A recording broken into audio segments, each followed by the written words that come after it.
Hey, what's up, MaxWeb crew? You got Joe Burton here from ROI Marketplace. So we're going to be talking all things native today. First and foremost, thanks to Anna for having me on again. I really do appreciate, and I love doing these. I love giving back to the native community and helping get more people involved in native marketing. Right, it's a real passion of mine. So traditionally, when I do these talks, I talk a lot about how to optimize campaigns, top native channels, where to run, how to build funnels, how to build campaigns, how to optimize active campaigns, and so on. I'm going to kind of do something a little bit different today, and something that's been really on my mind lately, and it's been, I think, changing up my company's stance pretty dramatically. And the talk today is going to be built around native copywriting and how to make advertorials and proper ads. So the reason I'm doing this is natives had a huge influx of advertisers over the past, I would say, year to 2 years, right? As things tighten up on Facebook, as things get more difficult in other sources, people are naturally flocking to new channels and trying to make them work. That's created an environment where we have a lot of people all bidding against each other and trying to make something profitable, right? I hear countless people saying they're struggling on native right now. They can't make campaigns profitable. Their ROI is down from what it was 2 years ago. And these are like seasoned vets that have been doing this for a very, very long time. So the more I've dove into this, I kind of came across a couple realizations. One, we have a lot of people running the exact same stuff on native and all complain that they're not making it work. So what I mean by that is we have a ton of people running different lead gen campaigns, right? So right now, Medicare is super hot. Solar is hot, refinance is hot, different health VSLs, right? Whether it's a fungus campaign or a tinnitus campaign or a hearing campaign, you name it, right? And all we're doing is ripping each other's pages off. We're going to our spy tools, we're copying ads, we're copying landing pages, we're copying advertorials, and we're all complaining it's not working. All we're doing is diminishing the copywriting that's already been done, and we're all just sharing those sales, right? So think about it pretty simplicity. If you have 5 people all bidding against each other, run the exact same headlines and the exact same ads on the exact same sources, the CTRs are going to suck, right? So maybe 2 years ago, if there's 1 or 2 people in the space running a nail fungus campaign, you could get a CTR of 0.25 or 0.35 on Taboola. If you're paying your 40 cents a click on desktop, you'd be making a profit, right? Now with how things are kind of structured, we're all bidding 0.85 cents or $1 for that exact same impression because our CTRs are half of what they were. And all that is just honestly laziness and poor copywriting. So we've put a huge focus on this for the past quarter, and it's really helped my company out in a big way. So much so I actually launched an entire copywriting division that we now offer as a third-party service to clients and consumers. So we'll get into this a little bit. But I think it's been compelling and made a huge difference in my company's bottom line. We're seeing unique campaigns click back to where they were historically. I'm paying 40 cents a click on desktop all day for Taboola. And the reason is I've got better copy than I've had in 7 years. So if you guys have questions, do hang on. This is pre-recorded, but we'll be doing a Q&A afterwards. I'm looking forward to chat and answering any questions you guys might have.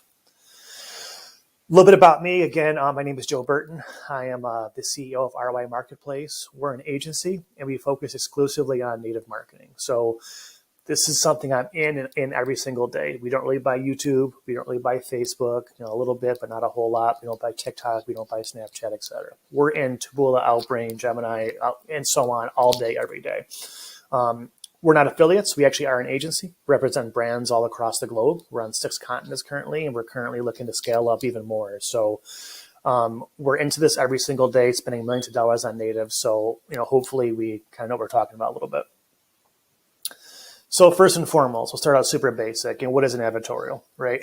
So an advertorial is going to be the pre-sale page or your ability to really sell your product to your consumers. This is your direct connection to kind of talk to your consumer about what your product is, what the benefits are, what the sales tactics are, right? Why someone should engage with your product or your service. Think about this like an infomercial or a commercial on TV, right? Someone is scrolling around on MSN or Fox News or whatever. They come across your ad, they click on your ad, boom, there's your chance to sell them about why they should do business with you. Native is obviously built in advertorials, and it's very, very, very different than what you guys do on Facebook. I can't even talk about the amount of clients we've taken on that ran on Facebook, ran on Google, maybe ran on YouTube, were profitable, couldn't make it work on native, and thought it was just a crap traffic source, right? Well, if you're not building out a unique funnel for native with the proper advertorial or proper copywriting, you're probably not going to make your campaigns work, right? So you're introducing something new or maybe something known to that client and introducing why they should be working with you, right? So a brand new concept might be how you can put, crypto into your IRA, right? Something that maybe wasn't even thought of 3 years ago. Or maybe something that they know about is, hey, I'm losing my hair. I need to get a hair loss supplement, something to take care of my needs, right? So, but this is a lot of times your first touch with a client, and it's going to be that first step in the funnel. It's super, super important.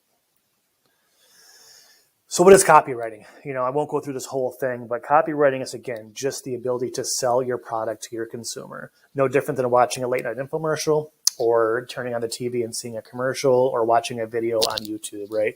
This is just a written word where you're pre-selling a client about why your product or service is a fit for them. This has changed the game for us in terms of how we do business. Direct linking to a VSL or a product page or something like that doesn't work that well anymore. They've seen these ads, they've seen these pages, they've seen these videos before. Copywriting is so critical for these campaigns now. I think it's going to be one of the most important things that we do in 2022. Content is king. I've heard this for a while. We've engaged with it for a while, but I sincerely think that content has now become more important than bidding. Unique content still clicks and clicks extremely well. I was paying 85, 95 cents, a dollar plus for clicks on Taboola 6 months ago because I was being lazy. I was running the same ads I've ran for 3 years. I was running the same images I've ran for 3 years, right? And I'm sitting here complaining about the bids are up and the competition is up. It is 100%. I'm not going to say that it's not. But with good content, you can get around that competition. I, again, have campaigns absolutely slamming it on Taboola right now for half of what I was paying, 3 months ago. And all that was by having unique content and unique ads. One of my clients had what he calls the God ad. And the God ad is the ad that you just cannot beat. You cannot beat the control on. It clicks well. It converts well. Everywhere you put it is profitable. And without good copywriting, you just can't find that God ad. It's time for us all to stop being lazy, stop going to ad sniffing tools and just ripping off every image and every headline someone else is running and try to make a profitable campaign out of it. By investing a little bit into your content, you're going to see rewards down funnel, 100 times its worth. I mean, if I could sell you an advertorial for a couple $100 today that you can make $500,000 on down the road, anybody in their right mind is going to take that deal, right? So we've made a huge focus on this, and we're going to go over some of the ways that we've seen it work and how ultimately we can hope, help you guys out in the same respect. So what's the point of a pre-sale page? Again, we're trying to educate our audience or our consumers, right? This is a first touch opportunity in most cases, unless of course they've seen your product or your remarketing, a first touch to introduce your product to somebody, right? So high-end products and expensive products are a tough sell, right? It's hard to come across somebody and sell them on a $500, technology product. A little bit easier to sell them on a lead, a little bit easier to sell them on a cheaper product. That being said, they can all work. So the key to any good advertorial is, of course, finding your pain point, right? What pain point is your product service to that client's needs? For health products, does it help them with something they're feeling, losing weight, or maybe they've got cholesterol issues, or they're feeling anxious or tired, right? How does your product solve that need? From the lead gen standpoint, are they looking for solar products for their homes? Are they looking to refinance their home? Does your program match their needs in a better way than your competitors out there do? And by selling to those pain points effectively, you're going to really engage that consumer. I think this is critical, is about building trust and not misleading our consumers. So we've been in business about 8 years now, and I've seen a lot of, big advertisers come into the marketplace, spend a whole bunch of money and then leave, right? A lot of times they do so by misleading their consumers and making false claims and false accusations and saying their product can do this. And that may be a great way to make money short term, but you're not going to be here, in long term for that. You're going to build no brand integrity. People are not going to do business with you for the long haul. And ultimately, they're not going to want to get their money back in most cases. So you're going to educate them, you're going to sell them, but you're not going to give them false or misleading information. Don't say your product's going to help them lose 40 pounds a week if it's not going to. Don't say this program is going to help them save money on their mortgage if it's not going to. You can be salesy without being misleading. Since we are looking at first touch, a big important point about advertorials is also making sure that you're thinking past just those day one initial integrations and sales, right? If you're selling an expensive product to somebody, make sure you've got your remarketing pixels on there, and you're obviously remarketing to those users on your other traffic sources. Make sure your branded search is set up and some other factors. We'll dive into that a little bit more and as this presentation kind of goes on, but so many people just drive that first click, don't make the sale, and just kind of leave that consumer, off in the dark, right? And by doing that, you're not properly monetizing your campaigns. It's going to be much harder to see a positive ROI at the end of the month. So there's two basic forms of advertorials that we look at, right? There's short form and there's long form. And you can kind of guess it's just based on how long those advertorials are. So a short form advertorial is typically like 300 to 400 words, and it's almost like a long like a long Facebook ad. We use these mostly for VSLs, and really the whole point of the advertorial is to jazz somebody up, get them interested, so they want to watch your video. We'll do these sometimes also for long form sales pages. So, if somebody opens up a long form page and it's, let's say, 1,500 words long selling a product, they may click out of that and not want to engage with it, right? If you can create a very short advertorial that sells them about the 4 or 5 major points of that and then get them onto that next step of your funnel, ultimately they may be warmed up enough where they want to engage and actually read that content. Then there's a long form advertorial. So this is typically anywhere between 700 to a couple thousand words, right? In this case, you're actually selling the product to your consumer. Your object here is to educate them, show them all the benefits, show them all the problem solvings, hit all their pain points, and ultimately get them to actually engage with your product or service. This can be done through first-person testimonials, first-person stories, just pure educational, pain point video or pain point content, or multiple other ways, right? There's a lot of difference in how we use these, and we'll get into some of the, the metrics behind it. But typically, short forms have got very high engagement rates, and a lot of people do make it off to that next step in the funnel. And long form have got, much lower engagement rates, but a much more qualified user has made it off that page onto the next step of your funnel. So in theory, you won't convert as high percentage points on a short form, but you get more people into the funnel that way. Here's an example of a simple short form, advertorial. You can see this is super basic. It's got a very engaging headline at the top, a super engaging image in the middle, and then a little bit of sales content at the bottom of that. And then the clear call to action, driving people to watch our video right now. We build these out for almost every VSL that we run. We'll get into some metrics here, but we've seen as much as a 200 to 300% increase in conversion rates by adding a simple page like this. The great part about it is when you're buying on content, networks like Content Ad or MGID or even Outbrain or Taboola, you can also really quickly see sources that aren't going to work for this product, right? And you do that by optimizing by your engagement rates.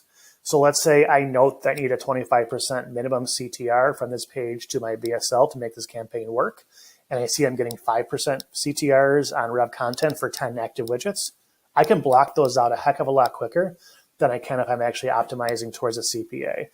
Those things help out exponentially in larger scale campaigns, and especially on sources with a blind network, right? So think, MGID or think, Rev content or even some push networks out there, right?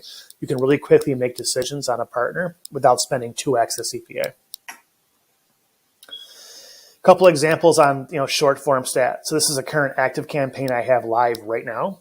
And these are some examples of CTRs. So the CTR column, as you can see, we have anywhere between a 50 to a 61% CTR off this pre-sale page. This wasn't the page I just showed you, but it was very similar to a page you just showed me, or just showed you. Now look at the EPVs on the far right column. This is where things get super, super interesting, right?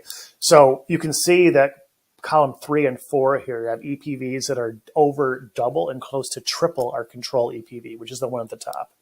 These were active split tests that we have going, and you can see the profit jump we've had by just engaging with these new pre-sale pages. Obviously, the ones in columns 3 and 4 may very well become our control pre-sale pages, and we see a jump that high in conversion rates and effective bidding strategies. We can now bid a lot more for that traffic and still make our margin. So while the profit isn't as high in those campaigns yet, right now they are early showing win signs of being our new control. And if I can jump my EPVs by, from 18 to 32 cents, I can get so much more traffic from a key traffic source and bid that much more effectively. That is why this is critical. That is why you need to always be testing new angles and new copywriting solutions, because this is how we take a campaign that's mildly profitable and make it extremely profitable just based on some, nose down work. Here's a long form advertorial.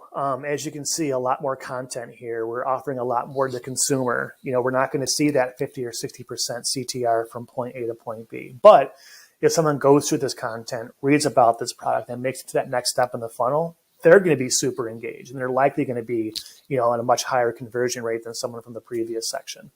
You can see the top part of the section very clear. Some images are laid out very similar to our prior page. Some fluff in the middle, a couple of clear call to actions, couple widgets, and then boom, we're going to drive people to the next step in the funnel. We'll show a little bit more about this in a second, kind of diving into the specifics, but the long story is basically a long form. It's got a lot more content on it than a short form is going to have. Here's some more stats. This is, again, an active campaign, not the page we just showed, but an active campaign. This is showing the difference between direct linking to having a pre-sale page. So at the very bottom of the page, the red arrow, you can see that is a direct linking page without a pre-sale attached to that. The EPV on that page is at 19 cents after we spent about $70,000 on it. We spent about $50,000 on it, made about 70. So it's probably made 13,000, right? That's great. It's phenomenal. We started to test pre-sale pages, and look at the EPVs climb the entire process of this. Our latest control test that we just launched this week, it's got a 43% EPV on it currently. That is obviously over double what our control is. We have ones that are 27 cents, ones that are 30 cents, and so on. Jumps like this are how a campaign can go from making money to printing money every single day. So you can see we have a lot of tests going. We're up to like design 27 on this campaign, but the EPVs are consistently getting better. We're always learning from our mistakes, learning from what's working, finding out what made that last page win out from a controls test standpoint, and then allocating more budget to that. This, again, is absolutely mission critical, beyond important for any healthy native campaign. Facebook's different, native is different, TikTok is different, and so on. This is how you make a native campaign scale. All right, now we're going to dive in a little bit to the layout of a landing page, right? So top of the landing page is going to be your headline and a very quick introduction to what your product is, right? I've always said you have about 30 seconds or the first third of an advertorial to sell somebody on your product or make them want to engage with it, right? If you bore them, if the product is boring at that point, they're going to click out and you're going to lose that consumer. I find it pretty important to have the headline on the page at least closely mimic what we're doing on the actual ad itself. So no doubt the headline that I ran for this particular pre-sale page was somehow close to the headline you're going to see on this page. The continuity is important, and it's going to help people to feel comfortable that they clicked on something that's engaging for them. If I had a campaign talking about something other than varicose veins or something other than this smooth leg trick, we're not going to get that high of an engagement rate once they make it to this page. So I think that's pretty important. So your body is going to be kind of your fluff, right? This is going to be where all the boring selling points come in. You're not trying to lose your consumer by any stretch here, but this is where you can put in a lot of the nitty-gritty details of why people should be working with this product, right? Again, the first third, super high engagement, super interesting. Oh my God, you have to watch this. Oh my God, you have to do this. This is where you actually do the selling point of your product. What are your selling points? Why are you different? What are your analytics? Why should this person buy your product or service? Keeping them engaged on the entire process and getting them information they need to make an intelligent decision on it. Couple call to actions are built into this as well. We do have some images and some sexy things to make it obviously stand out. You can't have a big, huge block of text and expect people to, want to engage with that. But again, this is where all of the pain points are going to be solved. And then there's your closing, right? Your closing is going to be a very clear call to action, making sure that the person knows how to make it to that next step in the funnel. Clear call to actions are basically click here, see if you qualify, enter your zip, select your age, see if this works for you, right? Claim your discount now, anything like that to get people to actively click. If they don't know what they're doing, they're not going to click on the next step in your funnel. You have to really hold their hand the entire process and make sure that they know what they're doing to get to step 2, 3, or 4. We also like to add different styles of pages, right? So in some cases we have a right rail. In some cases we don't. In some cases we have bottom of the page widgets. In some cases we don't, right? So this is some examples of right rail widgets. You can use consumer reviews, right? Active, real, not fake consumer reviews that people want to engage with, right? This is going to be in a way to give validity behind your product and also give people an opportunity to click and obviously make it to that next step. You can also offer what we consider to be native looking ads, right? The ads in the right rail here for today's mortgage rates look almost like some of the ads you may be running. But their point is to get people to click onto that next step in the funnel. They're a little bit different layout per se, but they're a very similar mentality. And then we use all kinds of other widgets, right? Again, selecting your age, selecting your state, selecting your income level, selecting your demographic, your sex, your gender, whatever the case may be, right? There's a million things you can try here. And all of them are going to probably help you get a boost. As you're testing your pre-sales and you do some analytics and you say, okay, well, my long form current CTR is 12%, from pre-sale to offer page. I want to get that to 25%. How do I solve that gap? This is the kind of things you can add to your page to see if you can get that jump. Now, obviously, you don't want to spam your page and have a ton of these on there so it looks like, garbage. But if you intelligently build these into your whole flow process, you will see significant jumps. I think like that right rail auto insurance offers about a 12% boost in CTR just by simply doing a little widget like that. And if those users are also engaged, that should come off the back end of your funnel and conversions all day. Now looking at pre-sale page builders. So I'm not a designer. I have designers on my team, but ultimately you can design these pre-sale pages using a third-party service for really not that much money. We've tested almost all of these. I think actually we've tested all these. My current favorite is Elementor, but I've ran a ton with Wizzy, ran a ton with Lander Lab, and that's also ClickFunnels. They're a very easy way for a media buyer or someone without a whole lot of design experience to be able to actually make a pre-sale page. It looks very, very professional. It's pretty much drop and drag where you can kind of pull content in, upload an image, blah, blah, blah. They have some pre-built themes in there. And then the more advanced you get, of course, the more you're going to get out of it. But these, again, are very, very cost effective. And by putting a little bit of money behind one of these, I guarantee you're going to see it come out the back end of your funnel. Now looking at some of the ad networks out there, obviously native, everybody knows advertorials are important, but there's still levels of what you can run where, right? So we all know Taboola, Outbrain, and Gemini are probably the most conservative out there. They're going to be the strictest on how they're laid out, content, disclosures, things like that. The smaller networks you get a little bit more leeway on, so MGID, content ad, push networks, etc. Get a little bit more leeway.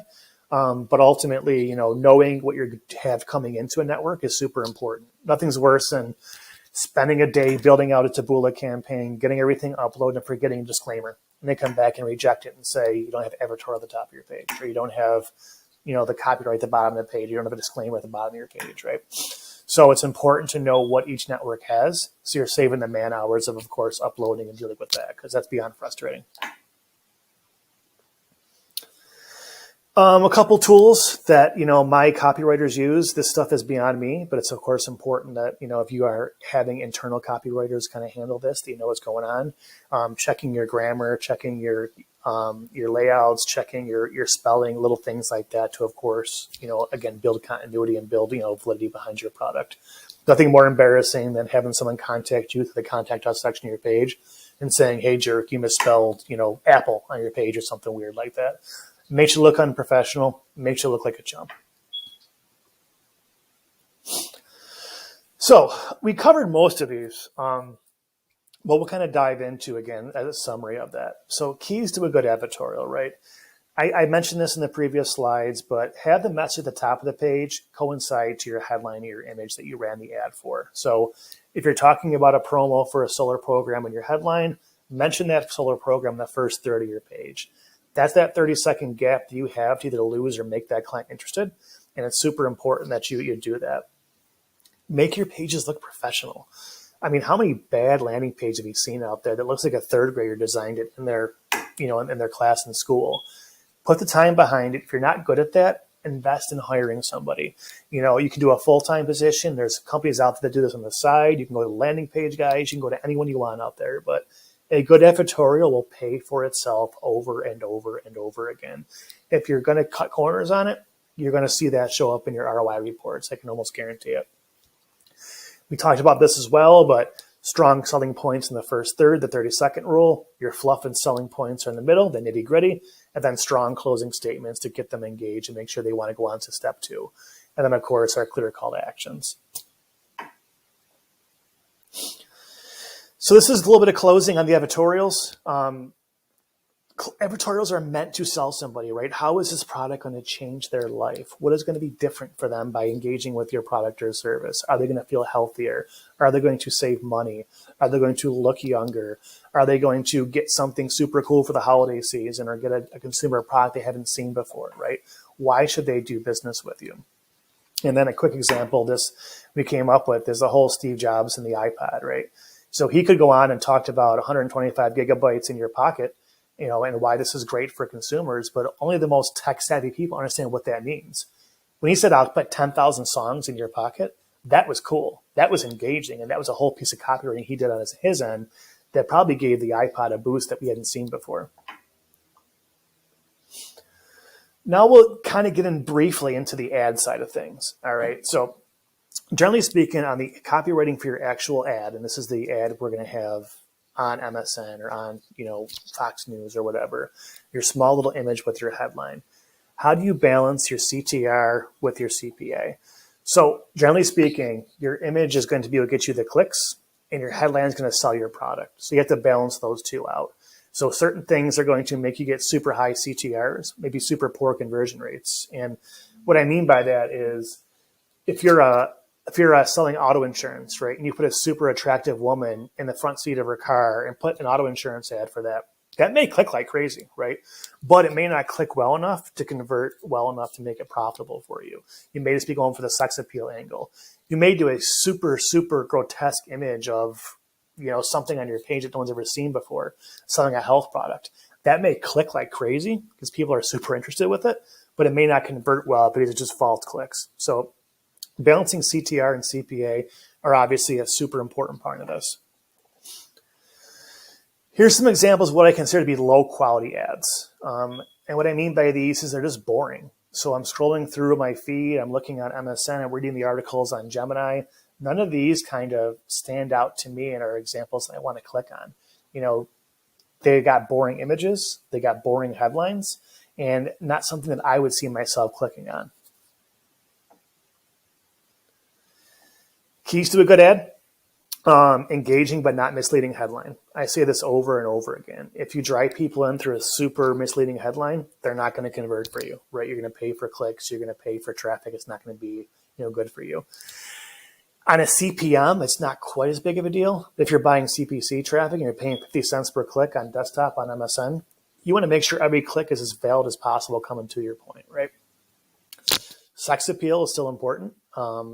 People want to engage with, obviously, sexy material, whether that's sexy through an attractive person or even through like foods or imagery, or, it can be landscape pictures, it can be pictures of beautiful homes. Whatever's going to be a sexy image is going to help you get a much higher CTR.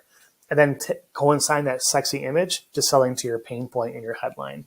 I could do a whole skit or a whole long presentation about how to write a proper headline, but getting to understand the headlines and how to properly structure those is obviously going to be a huge point in this.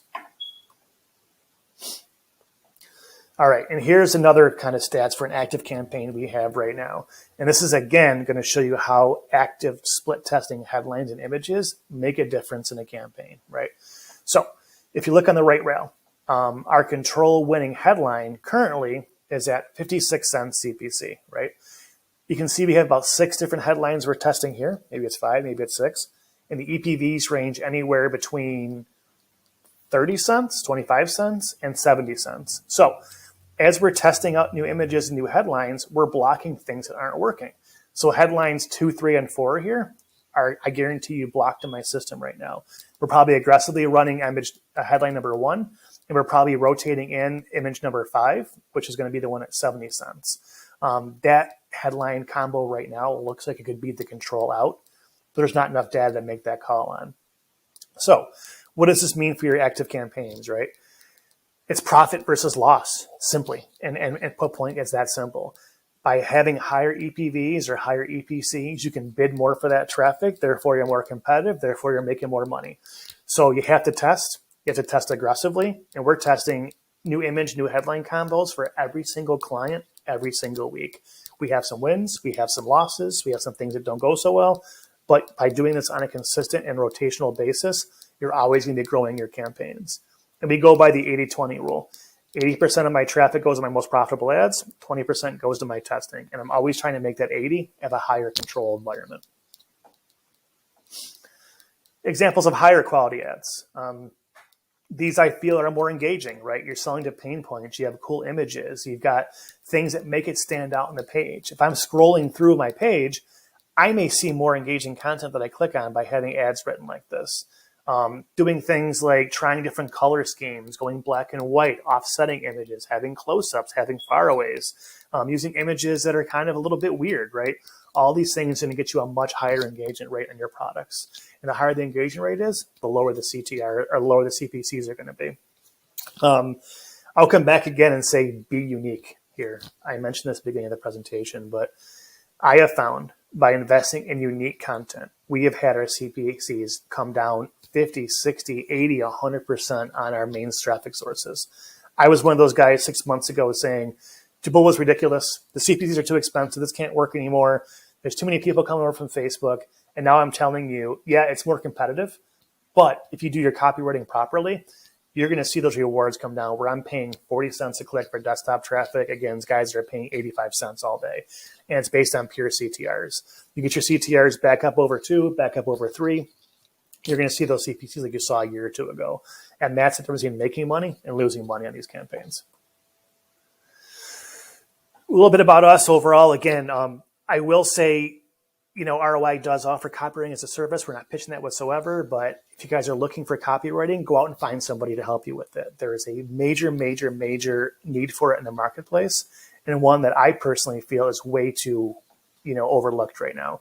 So engage with your copywriting, put the effort behind it, spend the time researching, spend the time writing your ads, spend the time building out your pages, and I guarantee you're going to see, huge benefits of that down funnel. Thank you for your time. Looking forward to any questions or comments you guys have. Again, thank you, Anna, for having me on. I love doing these. I love giving back, and hopefully you guys all took something from this today. Hope you had a good day.